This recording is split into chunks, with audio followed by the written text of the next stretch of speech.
In the gray light over Europe, Luftwaffe pilots looked at the big American brute with the blunt nose and barrel chest and called it a flying beer keg. They said it climbed like a cathedral and dove like a dropped safe. The Republic P-Forty-Seven Thunderbolt was not pretty in the way a Messerschmitt Bf One-Zero-Nine or a Focke-Wulf One-Nine-Zero could be pretty. It was a fist, and fists are for paying bills. The bill for one fist was steep.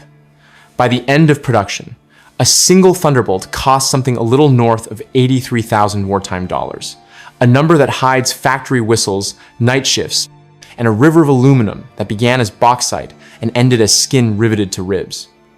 Museums and historians still repeat the figure with a kind of reverence, the way accountants whisper the price of a cathedral stone by stone.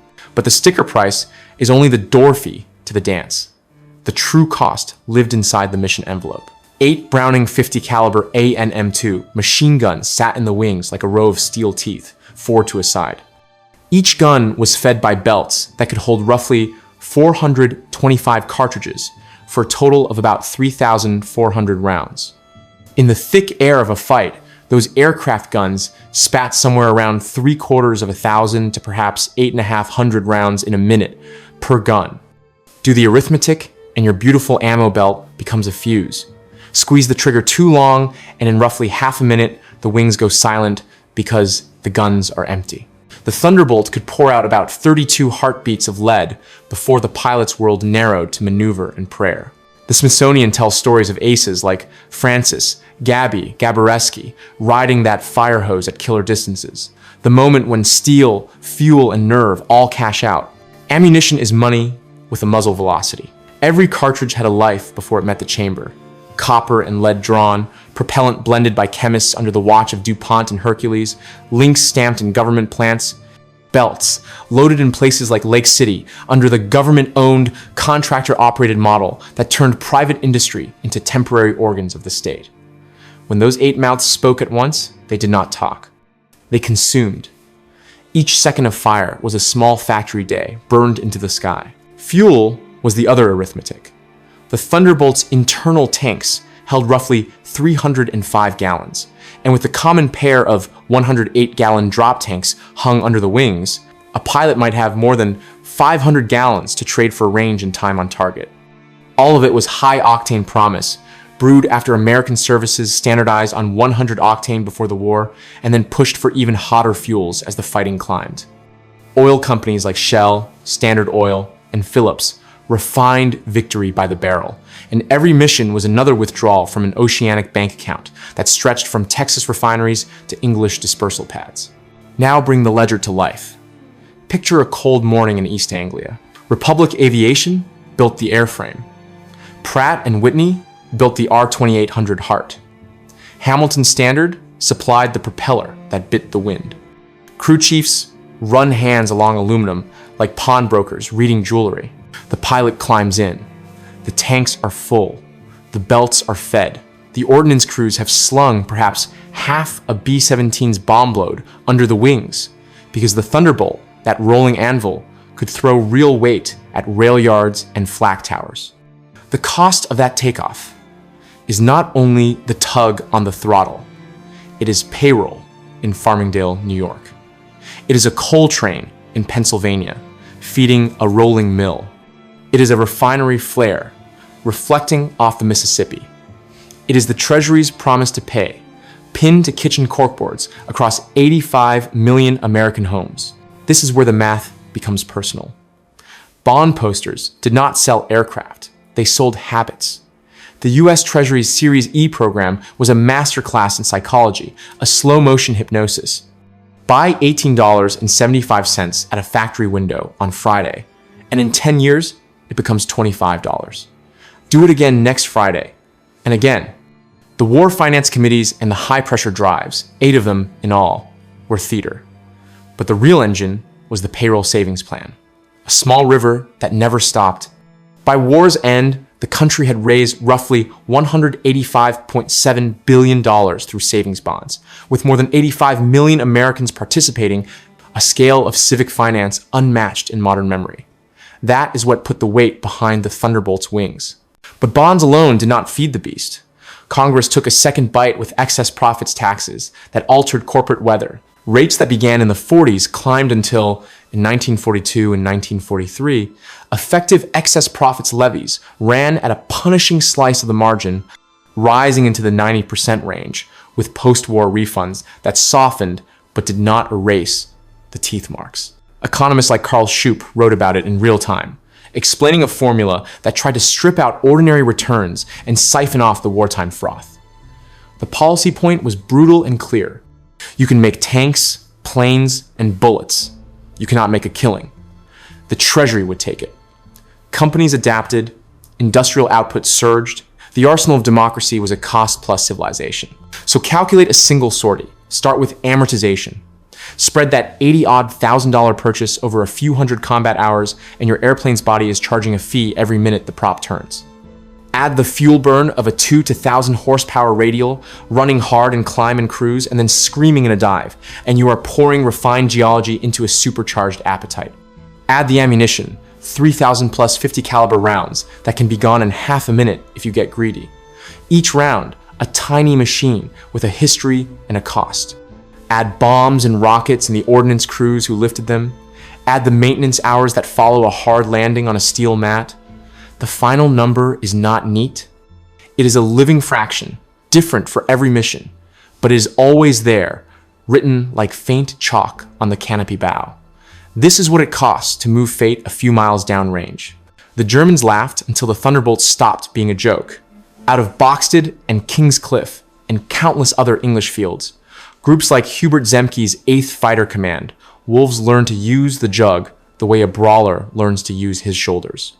The P-47 dove like sin and climbed well enough, but what it did better than almost anything was survive.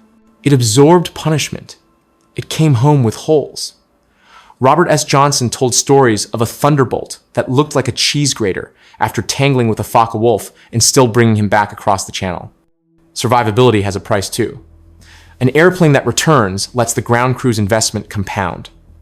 The next sortie is cheaper because the last one did not end in a fireball. The Luftwaffe, fighting under rationed fuel, with pilots on shortened training pipelines and factories under bomber streams, did a different kind of math. Their laughter tapered into wariness, then into respect, then, finally, into silence. All of this rested on a culture of small promises kept.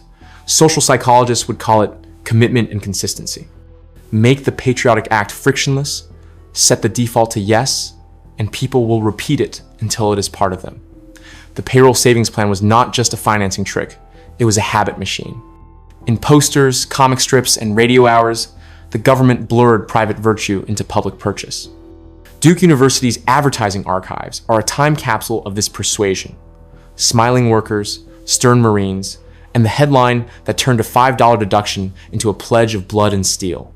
Harvard's studies of the bond campaigns point to how thoroughly the Treasury embedded saving into identity. This was market research with a bayonet. Then there was oil, the dark currency of motion. The United States did not just have wells, it had pipelines, refineries, tankers, and a logistics religion. Naval historians, Marine Corps scholars, and energy analysts have all said a version of the same thing. Modern war is a fuel problem disguised as strategy. The Thunderbolt's speed and punch existed because fuel chemists pushed octane, because the Army Air Forces demanded it, and because industry delivered on time. When General George Patton snarled that his men could eat their belts, but his tanks needed gasoline, he spoke for every pilot who ever watched a fuel gauge drop toward danger. And so, cost per sortie becomes a map of a nation. The outward line runs from a Pratt & Whitney blueprint room to a woman on a payroll line in Akron, authorizing a $2 deduction, to a senator voting for a tax he knows will make him unpopular back home, to a refinery foreman checking a thermometer at 3 a.m, to an ordnance sergeant feeding shiny brass into canvas belts, to a kid from Chicago lowering a canopy and reading the sky. The return line is written in contrails. Railway yards ripped open, a flak tower quiet, a bomber limping home because a fat American fighter cut a German off at the knee. That closed loop, paid for in nickels at work and profits shaved to the bone, is how a republic turns savings into velocity. When the laughter died, it died quietly. Luftwaffe pilots who survived would later admit that the Jug was a beast. In American hands, it ruled the vertical and owned the exit. More important, it never flew alone. Behind every Thunderbolt was a line of citizens who had agreed, not once in a rally, but every week in an envelope, to lend the government their tomorrow so someone else could have it today. The numbers tell the story. 8 guns, a few dozen seconds of fire, hundreds of gallons for a single mission, millions of bonds, billions of dollars, and a tax code bent into a weapon so that war profits were not windfalls, but raw material returned to the furnace. That is what it took to turn a blunt fist into an air superiority argument. If you want to understand how war finances itself, do not just look at the appropriation tables.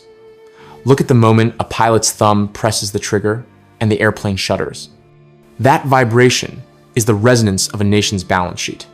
Steel teeth bite, belts crawl, the propeller carves the morning. Somewhere, in a mill town far away, a worker's pay stub is 1 line shorter and a treasury stamp sits inside a kitchen drawer. The Jug breathes in and the Republic breathes out. That is cost per sortie, written not in columns, but in contrails. By the time the war drew down, bond drives had set records no one has come close to touching, excess profits taxes were rolled back to peacetime rhythms, and thousands of Thunderbolts were parked or passed to Allied air forces. The laughter from the early days became a rumor. What remained were ledgers, scarred airframes in museums, and a generation that learned the oldest finance lesson of all. Liquidity is life, in money and in gasoline alike. It is not enough to build a fighter. You must feed it, arm it, fly it, fix it, and do it again tomorrow. The P-47 was a proof of concept, written in rivets and receipts, that a democracy could marshal the dull forces of thrift and taxation and turn them into something that made even hardened pilots reconsider their jokes. And if you listen closely in the quiet after the engine shuts down, you can still hear the decimals settling. A last clink of cooling cylinders. A last cartridge link hitting the floor. Somewhere, another payroll deduction slips into a ledger that built a wing that held a gun that ended a fight. The math is not romantic, but it is the only math that wins.